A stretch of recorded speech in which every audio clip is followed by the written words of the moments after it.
I wake up in the night and I find myself alone.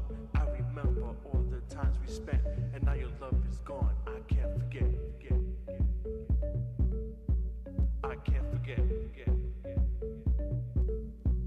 I can't forget. No, I can't forget. As I sit back and stare, I wonder if you care. Wishing you were here, 'cause I need your love so near. I can't forget. No, I can't forget. I can't forget. No, I can't forget.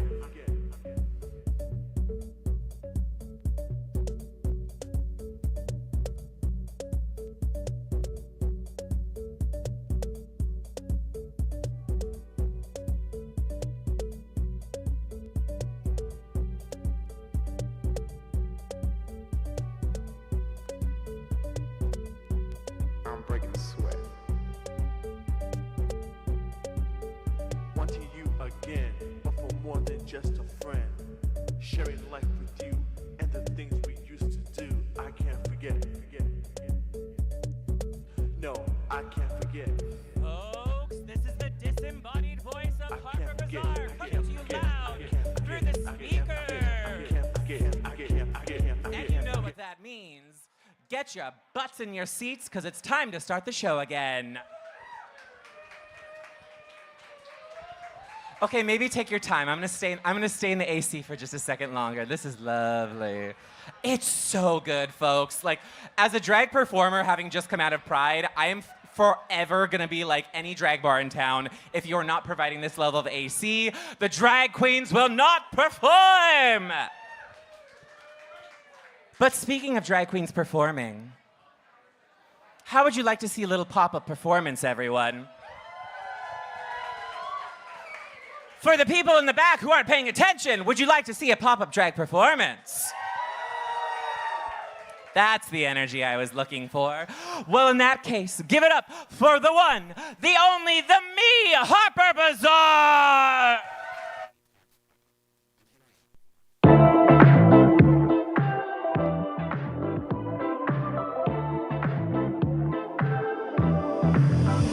Now he's thinking about me every night. Oh, is it that sweet? I guess so. Say you can't sleep, baby. I know that's that me espresso. Move it up, down, left, right. Oh, switch it up like Nintendo. Say you can't sleep, baby. I know that's that me espresso.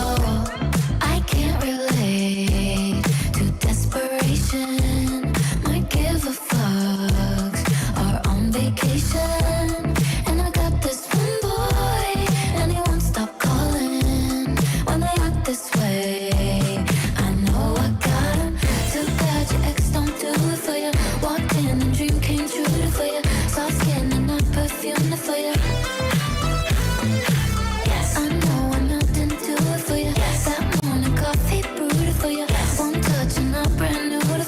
Gay baristas need to be stopped, because tell me why just now I tried to order an oat milk latte and I go, 1 oat milk latte please, and without missing a beat the guy goes, 1 oat boots the latte house down, coming right up. And then he was like, will that be for here to slay or to go to slay? And I was like, for here to slay. And he goes, gagged. Now he's thinking about me every night. Oh, is it that sweet? I guess so. Say you can't sleep, baby. I know that's that me espresso. Move it up, down, left, right. Oh, switch it up like Nintendo. Say you can't sleep, baby. I know that's that me espresso. Holy shit. Is it that sweet? I guess so. I'm working late, 'cause I'm a single mom who works 2 jobs, who loves her kids and never stops with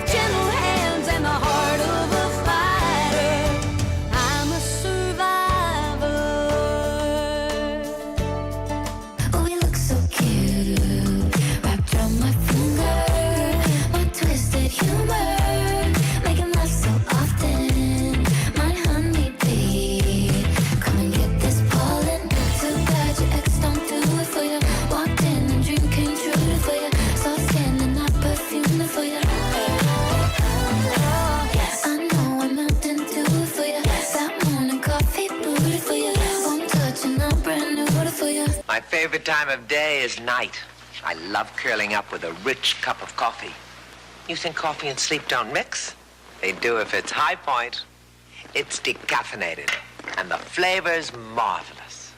You see, High Point has a special way of capturing flavor, deep brewed flavor. It's a coffee lover's dream. Deep brewed High Point, now with our richest aroma ever. Now he's thinking about me every night. Oh, isn't that sweet? I get so. So you can't sleep, baby, I know. It's that me, espresso. Move it up, down, left, right, oh. Switch it up like Nintendo. So you can't sleep, baby, I know. It's that me, espresso. Thinking about me every night. Oh, isn't that sweet? I get so.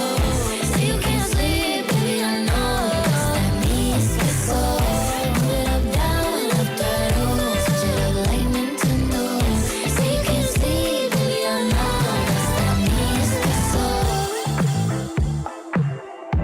Is it that sweet? I guess so. It's that me, espresso.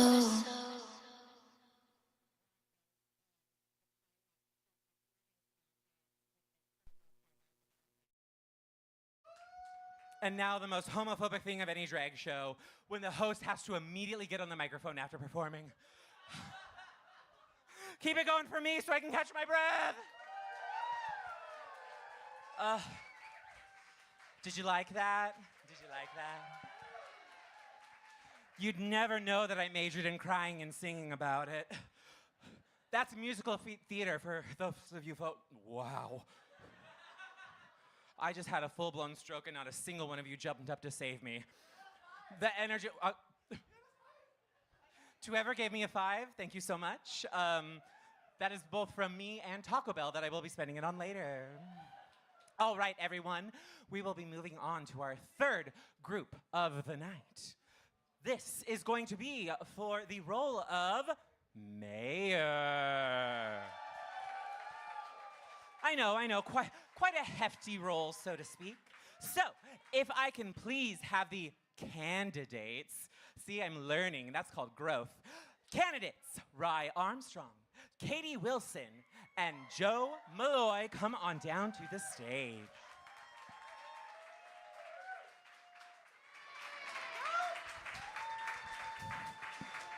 Welcome everyone. Thank you so much for being here tonight.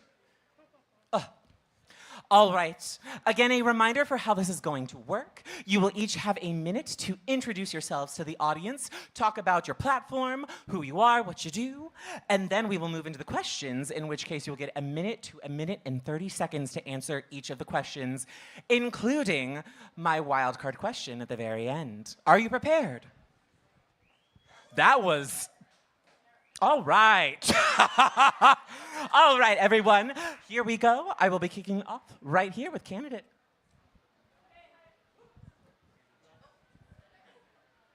There you go. Just click that little thing over. Thank you. Hello, everyone.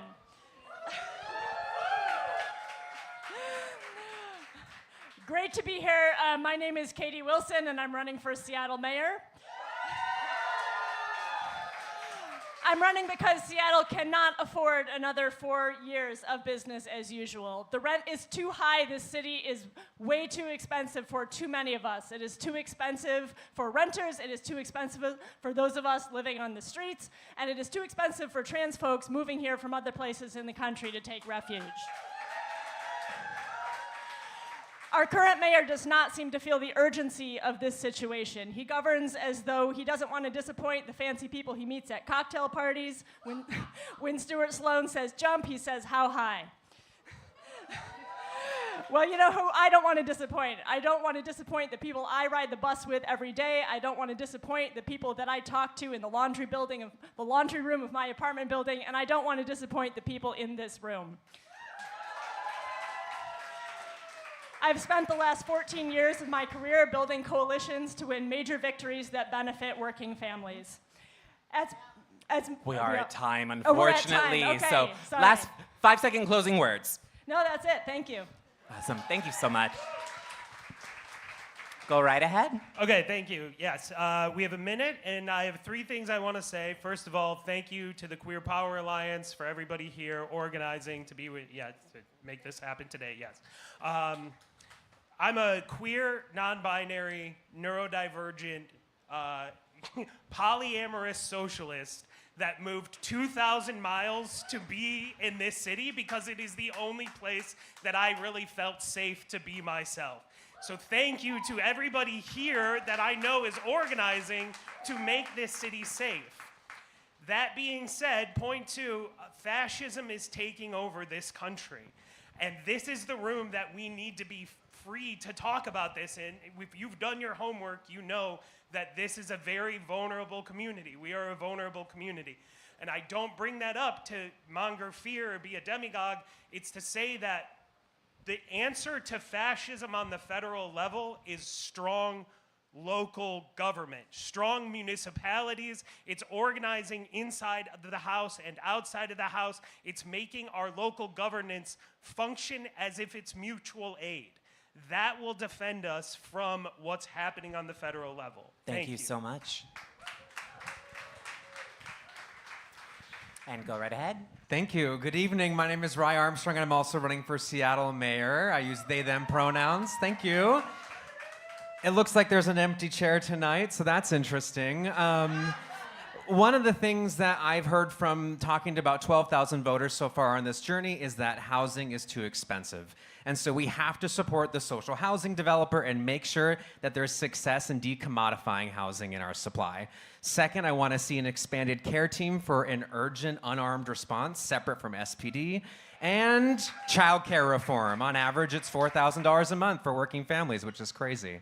I sit on a national council for my union, elected, representing 50,000 creative economy workers nationwide, fighting for IVF and egg freezing benefits in our health insurance for queer people, and organizing performers at Disneyland. So now they have pensions.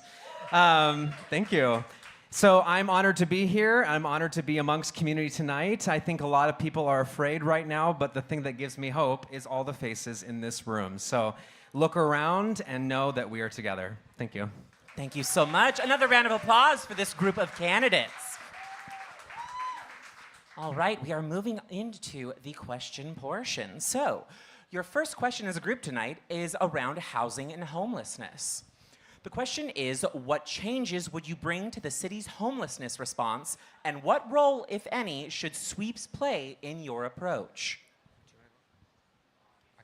Okay. I think that sweeps are awful. I think that the current mayor has swept more than the last 3 or 4 mayors combined. He said in his 2021 labor endorsement interview that he does not believe in sweeps, and yet look at the last 4 years. So I think Bruce Harrell needs to actually see what the reality of what that looks like. I don't think sweeps have anything in my administration. I don't think we'd ever use them. And instead, I want to increase social housing. I want to increase supply, looking at Austin and Minneapolis as options for how we can increase that supply and make sure that all of our neighbors are housed moving forward. Do you want to go, Katie? Okay.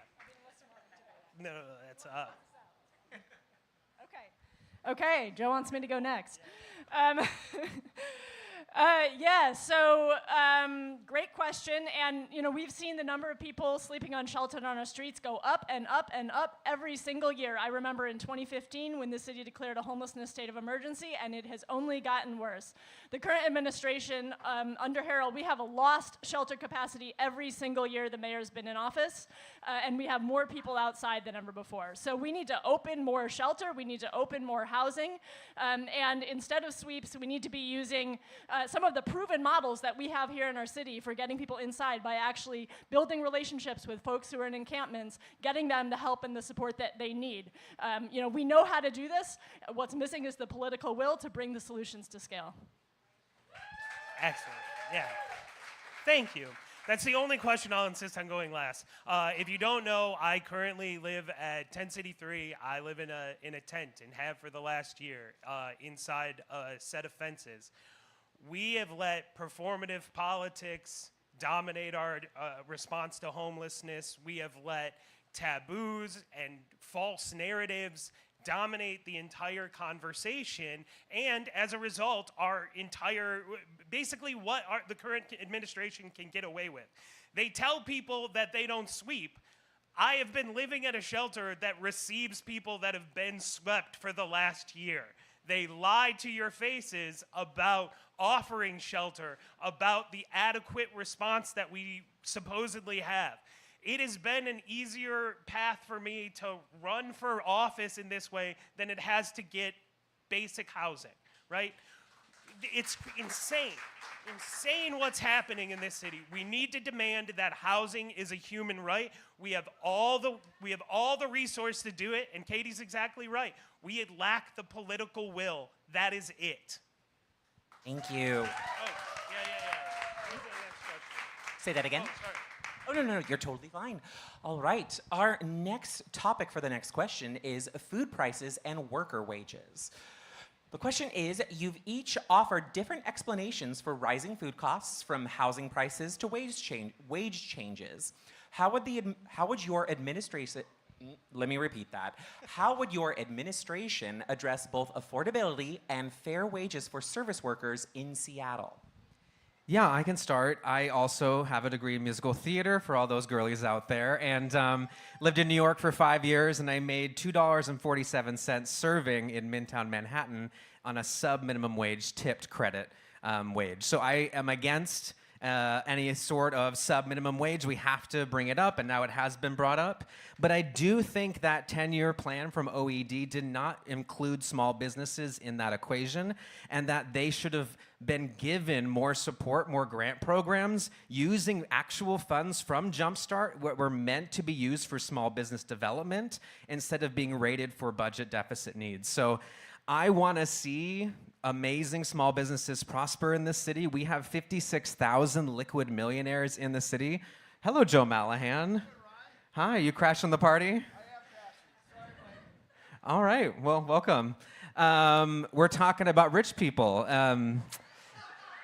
So I want to see all of the taxing from 56,000 millionaires, liquid millionaires, to actually fund small business and development so that we can have that work.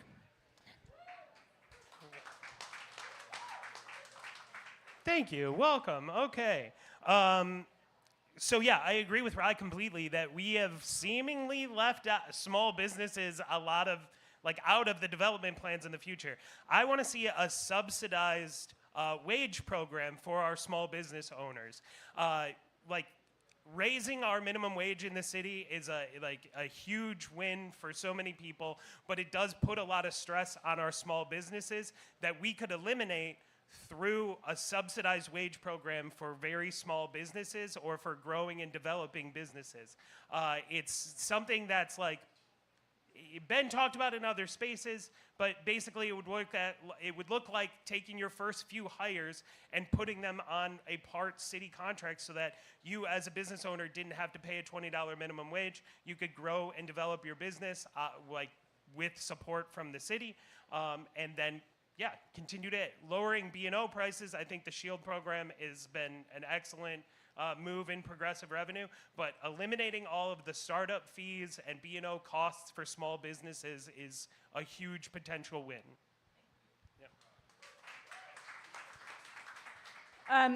So this city is unaffordable for workers, it's unaffordable for customers, and it's unaffordable for small businesses. We're all struggling. And housing costs really are not the only thing, but certainly a large part of that.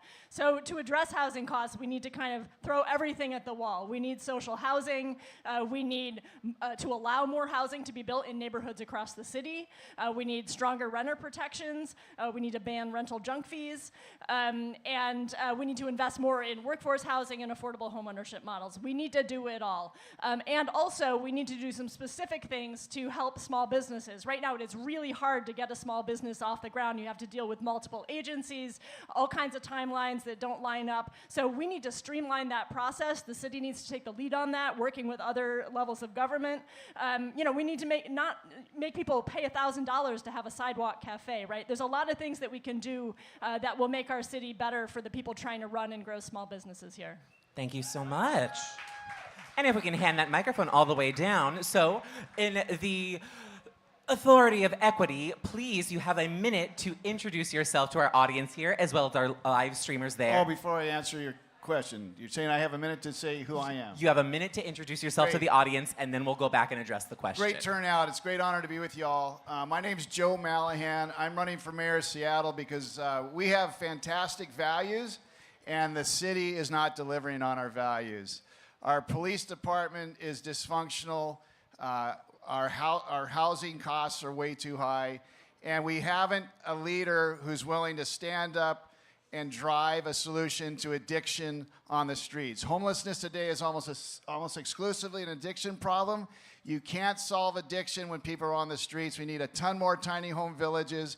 We need emergency bedding, and we need to encourage all of those folks in the street. If you go onto Instagram, you'll see me dialoguing live with a number of people who are suffering addiction over on Blanchard Street, and I'll be out talking to the homeless on our streets many more times in the next several days, and I'll cover that on Instagram. So I can finish early if you want me to answer the question about small business. Is that all right if I continue to that?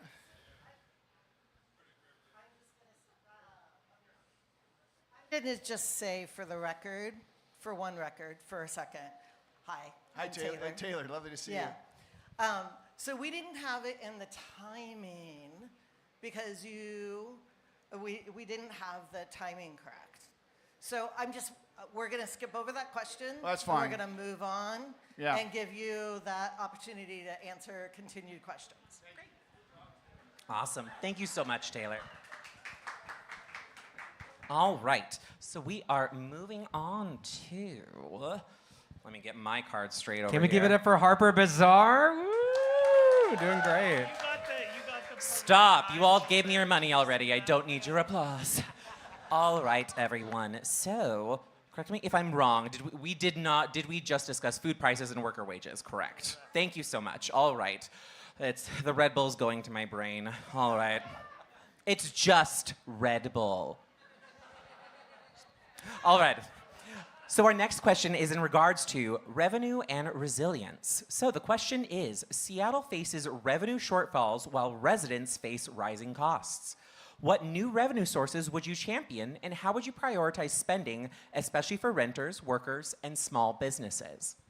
Yeah, it's a great question. I feel like the state legislature does not lead us or set us up to success to have the tools we need as a world-class city to actually fund the services we want to see in our city. And I think that has stopped Seattle from being able to dream about what could be.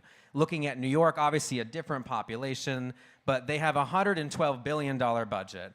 We have an $8 billion budget with a $250 million deficit coming down the pike. So I want to go down to Bobby Ferg's office and knock on that door and say that we need either a vacancy, income tax, something that is actually progressive to put Seattle on the map to fund all of our services. Again, I said we had 56,000 liquid millionaires, 113-ish centa millionaires, and 13 billionaires in the city limits, not just in the whole state. So we have the actual money. We just need to tax the rich to fund the services to house those people, to make sure that Seattle can thrive. And this is a climate change issue. Seattle will be the hub for climate refugees in the future, and I want to build it now. Thank you so much. That's absolutely correct. We're a refugee place for a lot of people already, and that will just continue, yeah. So thank you, yes. Progressive revenue is obviously a priority. Katie's laid out a great model for it. I refuse to believe this narrative that we will just never have rent control in the city of Seattle because the state says so. This is wild. It will take organizing inside of the House and outside of the House to make that happen. But I think the quickest thing that we can do is a very aggressive vacancy tax. A vacancy tax doesn't have to wait for a round of actual, like, going through, you know, a year's length of going through a tax model and getting, right, you could apply a vacancy tax immediately as you made it legal. And organizations like, I want this to apply to commercial buildings and to rental properties, like organizations like, corporations like Amazon and Microsoft have done so much to take property in our community and now leave it vacant. So that needs to be reclaimed by us through some means.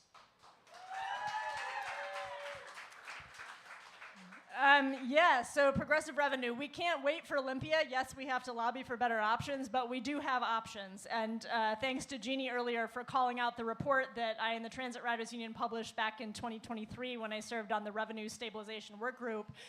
We can raise more money, just to throw out a few. Local capital gains tax. We can turn the dials on Jumpstart to raise more money. Vacancy tax, love that. We can also look at professional services excise tax. I won't get into the weeds on that, but there are some other things but we need city leadership to actually develop these into actionable proposals. And, you know, just being real, we do have a $250 million budget shortfall. We are going to need not only to raise new revenue, we're actually going to need to be smart about how we're spending the revenue we have, and we probably are going to need to make some tough choices. First off, let me congratulate Katie, because Katie saved our asses on budgetary when we passed the Jumpstart tax. So give it up for Katie on that. I will say I think the next tax, if we need more revenue, which apparently we do, I would love it to be paid by Seattle residents on a progressive schedule. The Jumpstart plus the social housing tax, those kind of stack on top of each other. So I am a little bit worried about companies starting to leave Seattle for economic reasons. I mean, companies. I'm trying to give you a smart answer that. I mean, you guys. Anyway, you're welcome to have your response. I just reiterate. A progressive tax that's focused on residents. Seattle residents are hugely generous. We pass every levy put before us, as we did overwhelmingly for social housing. So let's raise taxes on individuals and not scare these corporates out of the city, because they...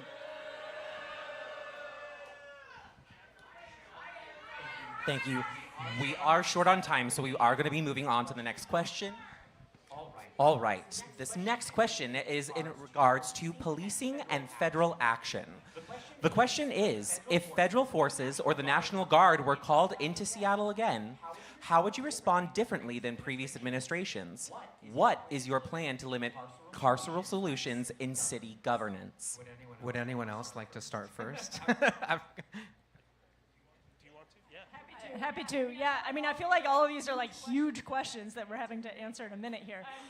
So, first of all, on calling in the National Guard or other federal troops, I mean, we need to be prepared to sue to contest the right to do that. And, you know, we need to look at the court case that's moving in California right now on that, but, like, we absolutely need to contest that. Carceral solutions in general very much support expanding the care department and other alternative response that we have in the city. There's a number of small programs that are arguably a kind of alternative response. So we absolutely need to make sure that when police are not necessary or even harmful to respond to a call, we have other civilian responders responding. We also need to expand our diversion programs and keep as many things out of the courts as possible. Make sure that people are getting the support they need rather than a stint in jail.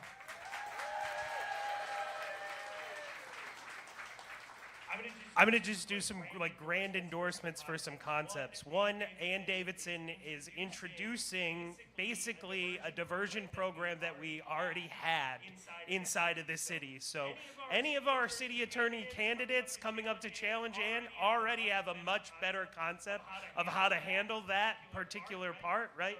So that, I think that's a fair question to say. The other big, I mean, LA Mayor Karen Bass has, like, she's got some issues with some other things, but if anybody saw her statement today, she came out directly confronting the use of force, a show of force in a public park. That is a low bar that we need to be able to meet in this city if the federal government is calling in the National Guard or anything like that. And I think the next thing that we need to be really ready to talk about in Seattle, we never defunded the police here. That has never happened, and we are scared of this idea. We need real community control of the police. That is our next path forward for public safety. Thank you. Yeah, I think nonviolent direct action can have a piece of it, but I think the world's going to change a lot in the next couple years. And I think we need someone from one of the most marginalized communities to step up and be that face of that and stand on the front lines like Mayor Wu, like Mayor Bass, who have done it in other cities. You know, I, if elected, will be targeted by the Trump administration, not only for who I am, but also my views on Gaza and freeing Palestine, and that I know the genocide has to stop, and I think for some reason we don't want to talk about that or climate change anymore like it's this looming thing. And yet I think the Seattle mayor has to step up and fight back in a way that we've never seen before, and that's going to take, in my opinion, a next generation of leadership where the stakes are that high for that person. Right there on the front lines with all of y'all standing side by side. I was at the May Day protests, both of them. It was disgusting to see people speaking in tongues on a stage saying that I shouldn't exist. And that shouldn't be allowed to happen in Seattle. Not now, not ever. Thank you. Amen to that, Rye. I'm very impressed with your leadership and your candidacy, and I support everything you just said. Back to what Katie said, I do think the cops are doing all kinds of tasks they don't need to be doing. I think we need to automate traffic far more, traffic monitoring and ticketing.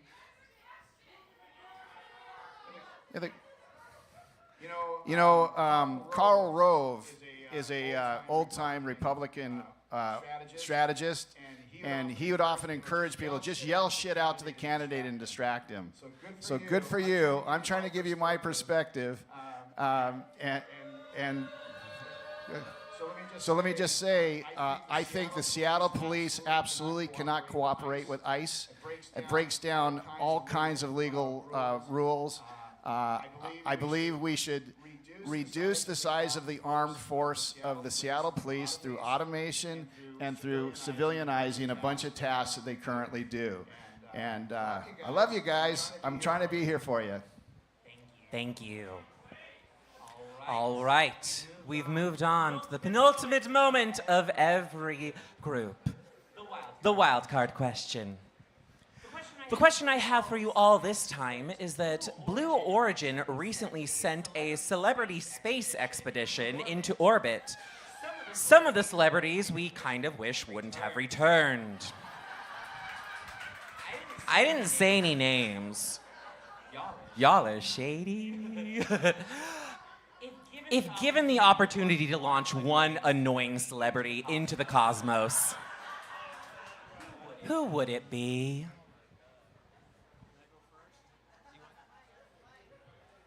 Elon fucking Musk. That man, he's destroying government, he's destroying our rights, he's destroying all kinds of value that the United States government and its workers have long supplied. And this Doge thing is completely bullshit. They have no idea what they're doing, and it's a farce. So I think that would be a good start. To clarify, we don't mean him like going to space via SpaceX. We mean like just shooting him out there. Yeah. I'm curious if we can send Diddy, but how much baby oil would have to go with him? That's the question. And that Careful. Beyond that, I don't think the world needs as many billionaires as we have. I think, it was something like if someone were to have the same wages, it'd be 32 years that someone, I can't remember the statistics. I'm like, TikTok, it's that Italian brain rot, whatever, it's happening. But I feel like we need to actually take back the means of production in this country and say that, hey, maybe billionaires don't need to exist and perhaps we can save the planet instead. So I am, biggest criticism about me, I am not a punitive person whatsoever.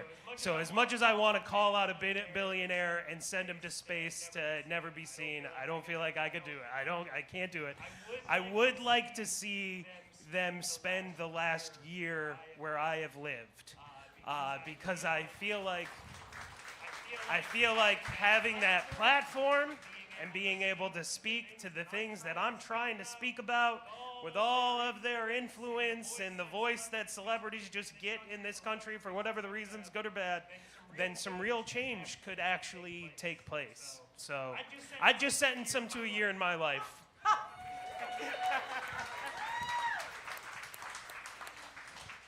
Well, I'm the last person to answer this question. I feel like there's a real obvious answer that no one's given. So Donald Trump.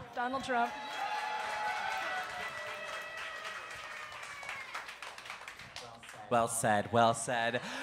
Folks, give a round of applause to your Seattle mayoral candidates. Big round of applause. Come on down right here. You'll be getting your photo taken, a little family photo, everyone. All right, as they are doing that, we have, oh, I'm so sorry, babe. I am so sorry. I didn't mean to block your light. Hey. All right, everyone. We have one more group of candidates coming up after this. This will be for Seattle City Attorneys. So another round of applause for our mayoral candidates.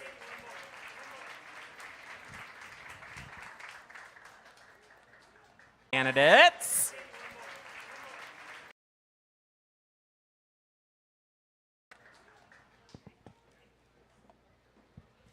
Thank you all. Thank you all. And now, if I could please have our Seattle City Attorney candidates come to the stage, I am calling in Rory O'Sullivan, Erica Evans, and Nathan Roos.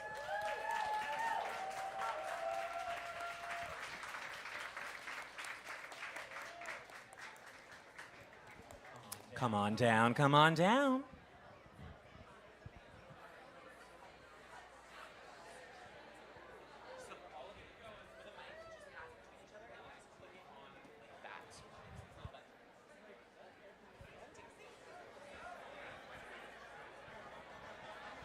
All right, everyone, if I can have your attention, please. We have reached the final group of the night again for Seattle City Attorney. We have, oh.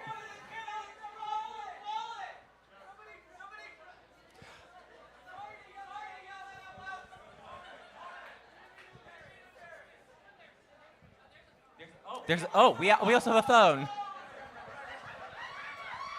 Seattle mayoral candidates, we appreciate your donations, but please come get your stuff. If it is not reported as found, it will be handed off to Lost and Found. By City Attorney candidates. Hello and welcome. A round of applause for them, folks. So, as a final reminder for tonight, you will each have 1 minute to introduce yourselves to the audience. Let us know what your platform is, what you plan to do with the position, and then we will get into the questions themselves. Sound good? All right, well, kicking it off, go right ahead. All right, thank you for coming out tonight and making it all the way to the end. This is amazing. So my name is Rory O'Sullivan. I'm running for Seattle City Attorney. I've been a legal aid attorney my life, so I've represented survivors of domestic violence, homeowners facing foreclosure, tenants facing eviction, and I currently own and operate a law firm helping workers who are trying to get the benefits that they've earned but are being denied by the Employment Security Department. So I'm running to change the city attorney's office. We've had a city attorney's office that has been closing down community court, affidavitting one of our elected city judges that we the people elected, and failing to actually take on the serious crimes that are impacting public safety, like DUI and domestic violence. So we need to change that, and I'm running to do that, and I really appreciate everybody from being here. Thank you so much. And just before you go, folks in the back, please make sure you're not talking over the candidates while they are speaking. They have come down to show us our time, so let's please be respectful of that. Thank you so much. Go right ahead. Hello, everyone. My name is Nathan Rouse. I use he, him pronouns. Thank you so much for welcoming me to this space. It's such a privilege to talk to you. I'm a public defender in Seattle, and the reason I'm running for this position is to end cash bail, because freedom should never depend on how much money is in your pocket. Stop prosecuting poverty, mental illness, and addiction. Crack down on wage theft, because $50 billion a year is lost to wage theft nationally, and the only reason that it's not on the news every day is because of who is perpetrating it and who it's perpetrated against. Powerful people against powerless people. That needs to end. And to fight SPOG, because SPOG is a scourge on this city. They are a mob. They are obstructing every effort to reform the police. They need to stop. We need to use every tool in our toolbox to do that. Those are the 4 things that I care about, and I'm done talking. Thank you. Thank you so much. Hi, everyone. My name is Erica Evans, and I'm running to serve you as your next Seattle City Attorney. Thank you. I'm running right now because we have a current Republican that is in office that doesn't care about our rights. We have a current federal administration that is rolling back diversity, equity, and inclusion, our civil rights, and our rights to be free in our city, right? And so I'm running because we can do so much better. We can do so much better in fighting back against the rollbacks we're seeing from the Trump administration, right? Because our civil rights matter, is that right? That's right. Thank you. Thank you so much, everyone. So I don't think a single one of you ran over time. That was so prompt. I love it. Well, we will jump right into the questions. So a couple of you touched on it in your intros. The first question is in regards to criminalization around soap and soda. So the question is, with the passing of Seattle's soap, stay out of areas of prostitution, and soda, stay out of drug areas, laws being on the books again, if elected, which types of violations under these laws would you prioritize for prosecution, and which would you choose to deprioritize or decline altogether? As the next city attorney, we are declining altogether soap and soda laws. They're racist. These laws are racist. They disproportionately affect low-income folks.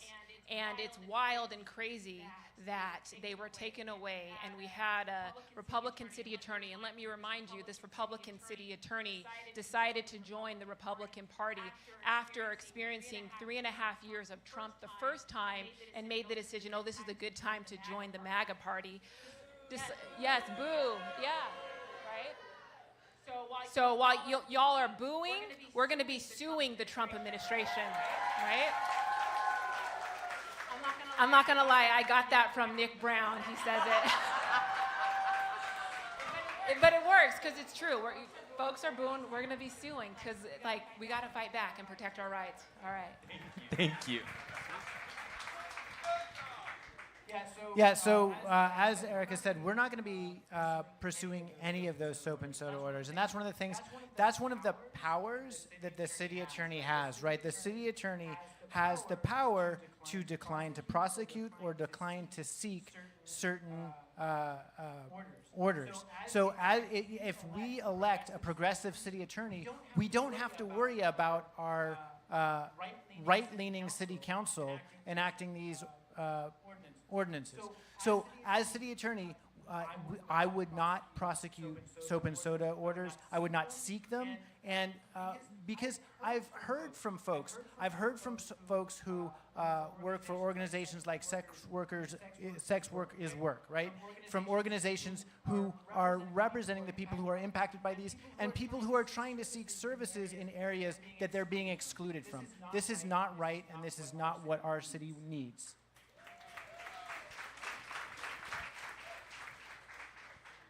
I will not prosecute a single soap or soda case. I will decline to prosecute, and I will do more than that. We need to repeal that law, and the reason we need to repeal that law and not just decline to prosecute is because it gives police the authority to stop people and harass them. This is what cops do. They use laws as pretext to harass people that are disproportionately LGBTQ, disproportionately non-white, and disproportionately impoverished. It is not okay. We need to stop doing that. We need to go further than not prosecuting. Wonderful. Thank you all so much. Well, we definitely touched on it in that last one, as the next topic is around police accountability, which has been quite a hot topic tonight. So, I know, I had to say it. So the question is, given your office's close partnership with SPD, what responsibility do you believe the city attorney has to hold officers accountable for misconduct, and how would you go about enforcing that? We need to fight SPOG. SPOG is Seattle's version of the mob. It is not, there's nothing good about that organization. They are impeding all police reform. We need to do 3 things to fight SPOG. We need to hold officers accountable the same way we treat citizens of the city. We need to prosecute people like Kevin Dave when they kill a woman that's walking across the street. We need to decline to prosecute cases when the case depends on the testimony of an officer who is on the Brady list. That is one piece of leverage we can use against SPOG. And the third thing we need to do is we need to pursue legislative reform to go after, Sean Scott proposed a bill this legislative session that would have taken ways of expanding the care team off the table from SPOG as a collective bargaining tool. So that was a legislative fix to expand CARE, which is the assisted team that helps SPD, but they have to respond with a armed officer. So that's absolutely essential, and I'm going over time, so I'm going to stop. Thank you. And I agree with Nathan. That House bill was 1816, and it essentially would allow care responders to respond without a badge and a gun. And that is legislation we need to be sponsoring, and if it's not going to happen at a city council level, working with our state reps to get that shit passed, because it's important, right? Another thing, I didn't mention, but I previously worked at the Department of Justice, and I had 2 roles, and one of those roles was one of the 2 civil rights prosecutors. And my work involving holding law enforcement accountable for violating people's constitutional rights and doing investigations on law enforcement. And so when we talk about accountability, that even means prosecuting law enforcement when they violate the law, when they commit misdemeanors, holding those folks accountable, because no one's above the law. And I think that is an experience that I bring, and that's important in this role. Thank you.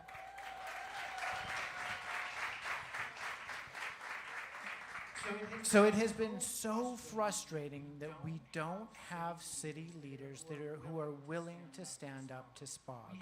We have never taken a SPOG contract to arbitration. As city attorney, I will be helping the city council prepare to take a contract to arbitration if we don't get the kinds of common sense accountability measures that other cities get. Our Seattle Police Department's Officers Guild has refused to agree to common sense accountability. And you know what? They have ignored ordinances that have been passed by the city council. This is not an organization that we can work with. And in fact, as a people, we might need to come together and disband the Seattle Police Department and instead contract with the county to provide law enforcement. If they're not willing to come to the table, we need to work with a different organization.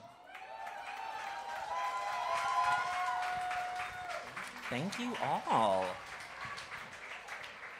So, our next question is in regards to tenant protections. The question is, if the city is sued to overturn renter protections, will you make it a priority to defend them in court? What resources will you commit to that fight?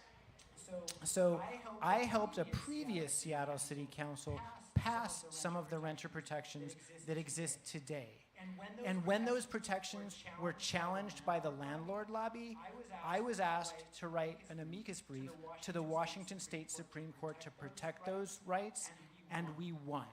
So yes, I have been the managing attorney of the Housing Justice Project, so renters' rights is something that's really important to me.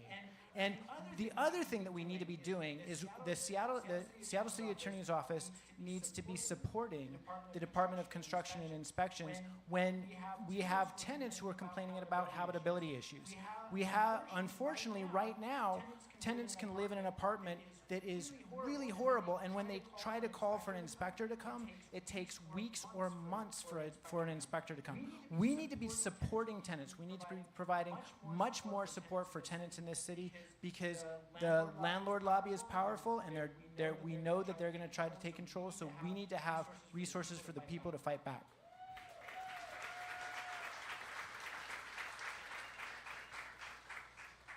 Somewhat shockingly, the City Council recently passed a renter protection that bans algorithmic price setting that's used by companies like RealPage. So that company, RealPage, that does that, recently sued another city that adopted an ordinance like that. So we know that these lawsuits are going to happen. It's only a matter of time. So we absolutely need to devote resources to fighting those lawsuits. We also need more resources, and we can save that by not pouring so much wasteful and harmful resources into misdemeanor prosecution. So we can save a lot of money in that arena and divert it to places like defending renter protections that's so needed. So.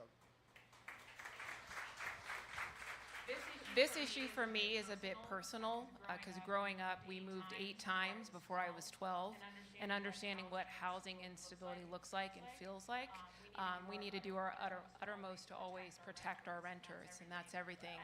And yes, thank you for that. Another thing, I've been on this campaign trail and heard from community of how some of our trans sisters, especially black trans folks, are discriminated against in housing and in renting. And so one thing that I want to do is bring an anti-hate and bias crimes unit that looks at bad landlords that are doing that shit. Yeah.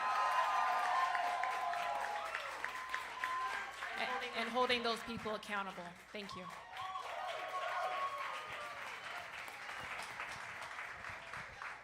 Y'all, I keep looking over to the time and being like, y'all are so prompt. My goodness. All right, so I have one more question for you before we get to the fun stuff. Last question is in regards to, ooh, getting a little spicy on the microphone there. So, final question is in regards to can you calm down? Federal threats and civil liberties. The question is, how would your office respond to federal overreach, like ICE targeting undocumented residents or the use of the National Guard while protecting residents' civil liberties? Well, we need to start by exhausting all of our legal remedies in court. We need to sue Donald Trump. But we know what's going to happen with a lot of those lawsuits. They're going to get reversed by the United States Supreme Court that's basically in the pocket of the president. So what can we do that's within our control as a city? We need to stop using surveillance to collect data about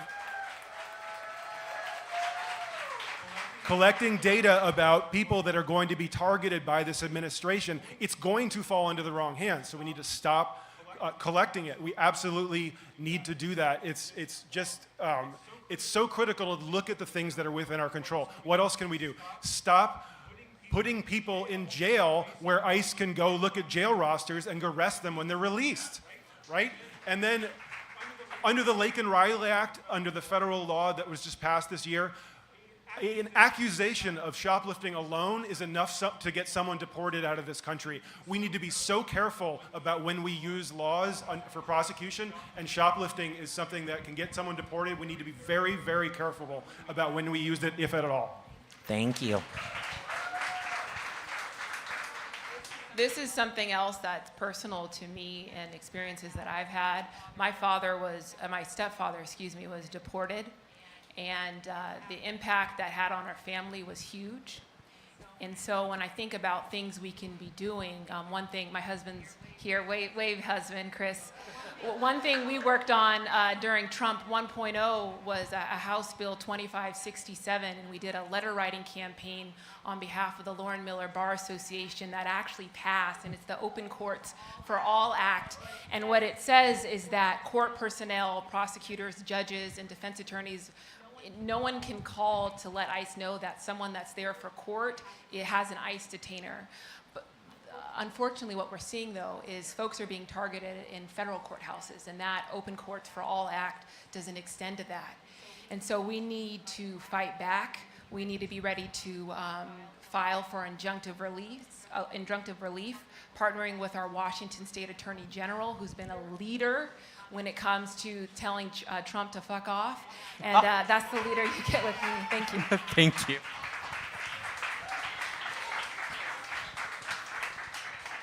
So one thing we've seen Trump deploy the National Guard to Los Angeles and just sweep through a city to create fear, right?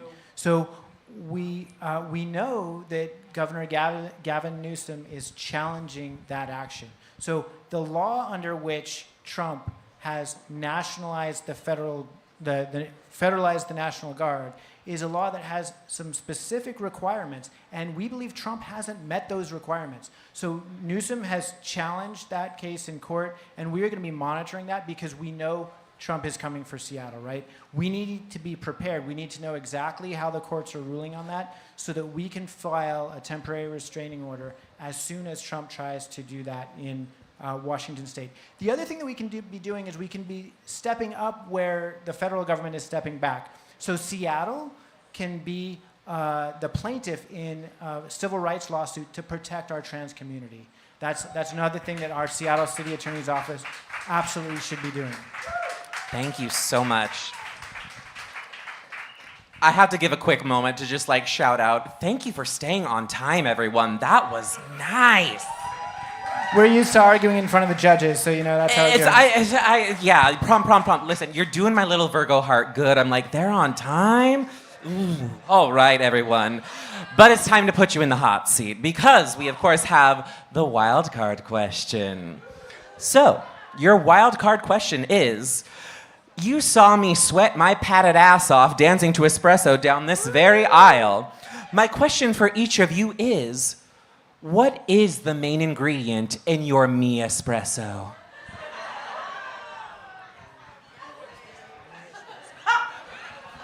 Not the what's the me espresso.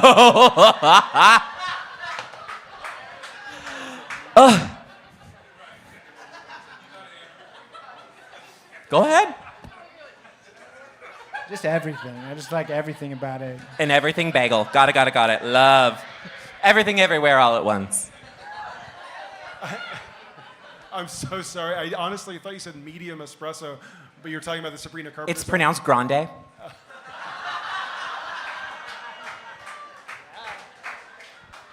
Just kidding, go ahead.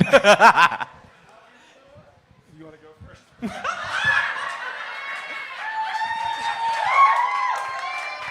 It's real simple. Sass and spice and everything nice.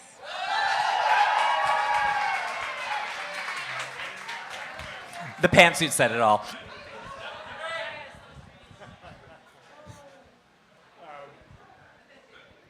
There are no wrong answers. But the queer community is a little bit judgy. I will say that much.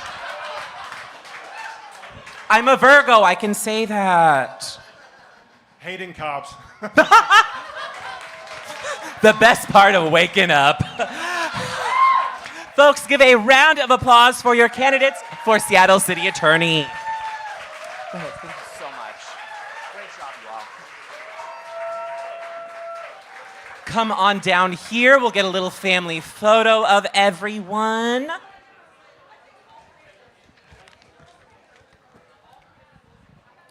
And folks, before you all get headed out for the night, I know, it's been a long night. If I may take a moment. May I? Folks, give yourself a round of applause for coming out tonight.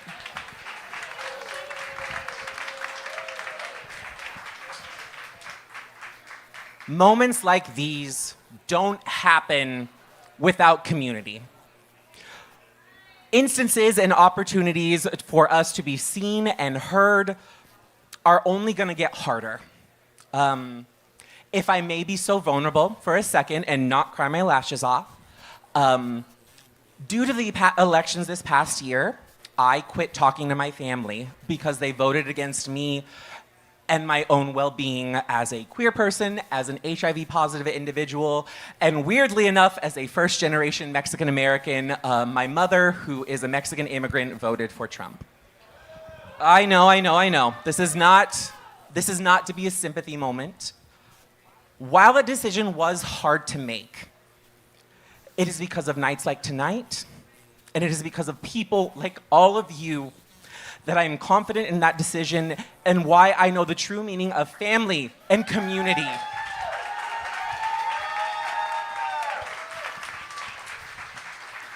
To draw parallels between what Sylvia Rivera and Marsha P. Johnson were doing all those years ago and what we're trying to do here and now, it gives me hope because we've seen this happen before and we came out on top.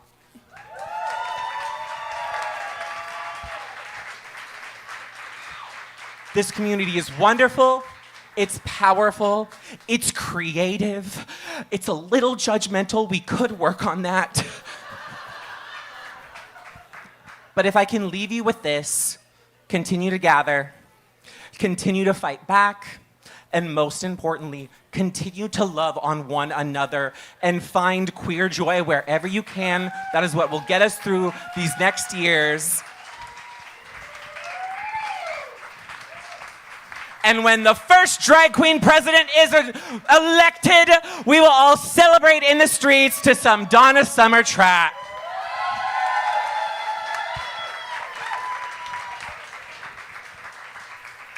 Again, thank you all so much for letting me be a part of this, for coming out, for helping organize. I will hand it off to Taylor and Michael to close things out. But again, a big round of applause for yourselves.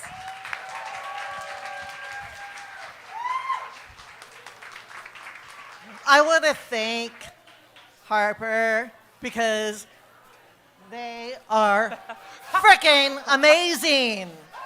Please give it up. Give it up. Thank you, sweetie. So we are doing more of these. Do you like this?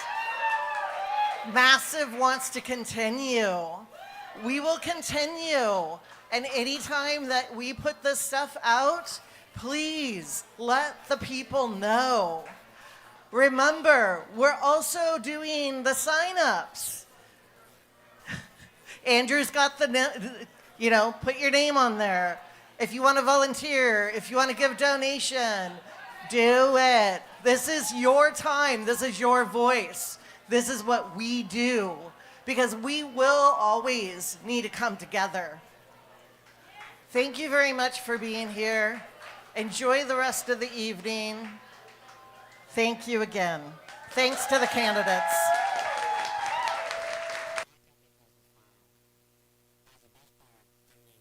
And in the tradition of this place, you don't have to go home, but you can't stay here. Keep moving, keep moving, keep moving.